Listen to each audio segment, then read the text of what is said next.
Hello, readers. How are you? It's Ms. Costello here. And Mrs. Hoffman. And we're here to read The Wild Robot to you, chapters 37 through chapters 40. Chapter 37 is on page 108, and it's titled The Squirrel. A small squirrel was scurrying through the garden. Bright Bill had never seen her before. He peered out from the nest and watched her bounce across the lawn. After a minute of spying, the gosling shook his tail feathers and waddled outside. "Hello, my name is Bright Bill." The squirrel froze. Then she slowly turned around and she started to talk. "Hi, Bright Bill. My name is Chit Chat, and I'm a 12-and-a-half-week-old squirrel. And I'm new around here, and your home is really big and round, and I don't understand why smoke sometimes comes out of it." Reader, I'm not quite sure how Chit Chat got enough air into her lungs to go on like that. Now, I'm not quite sure how Bright Bill had the patience to listen, but he stood there and politely nodded as Chit Chat rambled on and on. "And sometimes I see you waddling behind your funny-looking mother, and you seem so nice that I thought I'd come down and introduce myself. But now I'm nervous and I'm talking too much, and my name is Chit Chat, and I think I already said that already." There was a pleasant silence. Bright Bill stood on one foot for a moment. Then the gosling took a deep breath and said, "It's very nice to meet you, Chit Chat. I don't think you talk too much. I think you talk just enough, and I like you, so let's be friends." A big smile appeared on the squirrel's tiny face. For once, Chit Chat was speechless. Chapter 38 on page 110 is called The New Friendship. Chit Chat wasn't speechless for long. She'd already been alive for a whole 12-and-a-half weeks, and she wanted to tell Bright Bill about everything exciting and everything boring that had ever happened to her.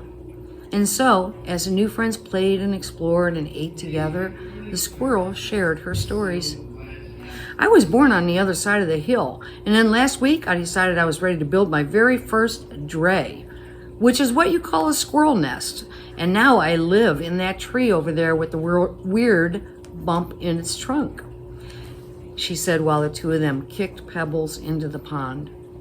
"One time a weasel chased me through the treetops until he missed a branch, and he fell on the way down and crashed into a bush and walked away all wobbly, but he never bothered me again," she said while the two of them crawled through a hollow log. "Ew, gross. I saw you eat that ant one time, and I ate a gnat by accident, and I didn't like it at all. I mostly eat acorns and bark and tree buds, and sometimes the yummy berries that grow in your garden," she said while the two of them took a snack break. But Chit Chat was as good a listener as she was a talker, and whenever it was Bright Bill's turn to speak, she'd keep quiet and hang on his every word. Do you know who enjoyed their conversations most of all? Our robot, Roz. The protective mother was never far away, and she felt something like amusement at the silly conversations she overheard, and she felt something like happiness that her son had made such a good friend. Chapter 39 is called The First Flight on page 112. Bright Bill had spent his entire life by the pond, and he was becoming very curious about what lay beyond his neighborhood. So one day his mother said to him, "Let's go for a walk, and I'll show you more water than you can possibly imagine." Roz placed Gosling on her flat shoulder, and the two of them set off across the island.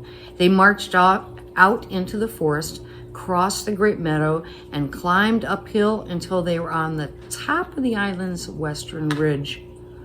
Before them was a grassy slope that descended all the way to the dark, choppy waves that surrounded the island. "That's a lot of water," said the wide-eyed gosling. "I'm a good swimmer, but I'm not good enough to swim across that pond." "Well, that's not a pond," said the robot. "That is an ocean." "I doubt any bird could swim across an ocean." Waves rolled in from the horizon. Seagulls circled above the shore. A steady breeze blew up the slope. Bright Bill's yellow fluff had recently changed over to a coat of silky brown feathers, and he spread his feathery wings into the breeze. And then, "Mama, look!" For the briefest of moments, the wind lifted Bright Bill off the ground.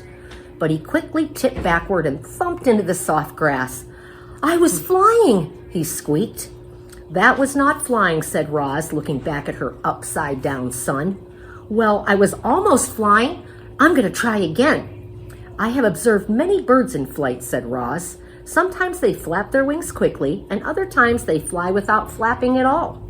They spread their wings and soar on the wind.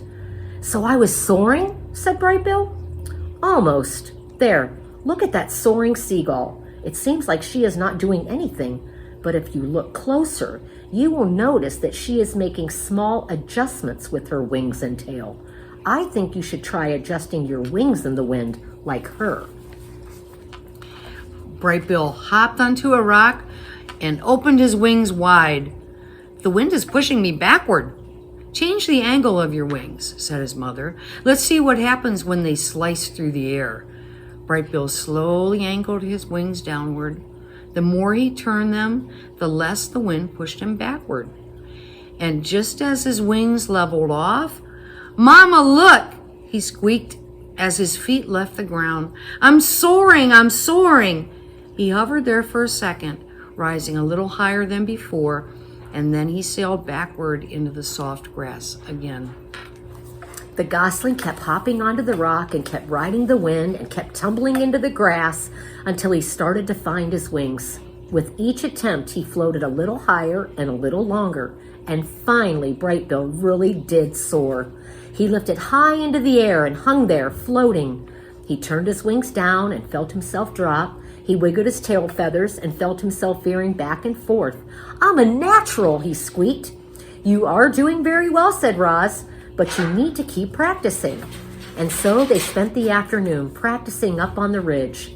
Once Brightbill was comfortable soaring, he tried flapping his wings. He flapped high into the air. He flapped in straight lines. He flapped around and around in circles. A big smile appeared on the gosling's face.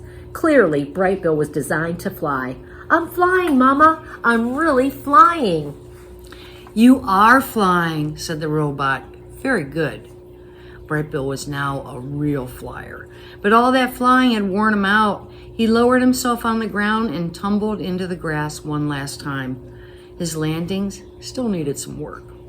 Roz placed Brightbill on her shoulder and headed back to the nest. I can't believe I can fly now, Mama, said Brightbill in his sleepy voice. I just wish you could fly with me.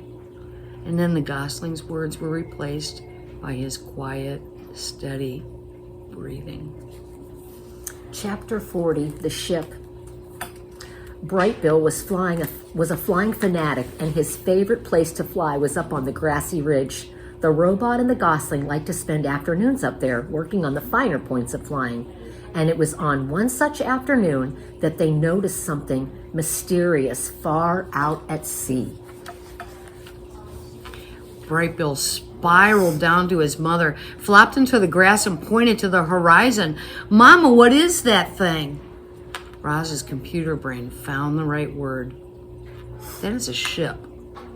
What's a ship? A ship is a large vessel used for ocean transport. Brightbill's face scrunched up with confusion.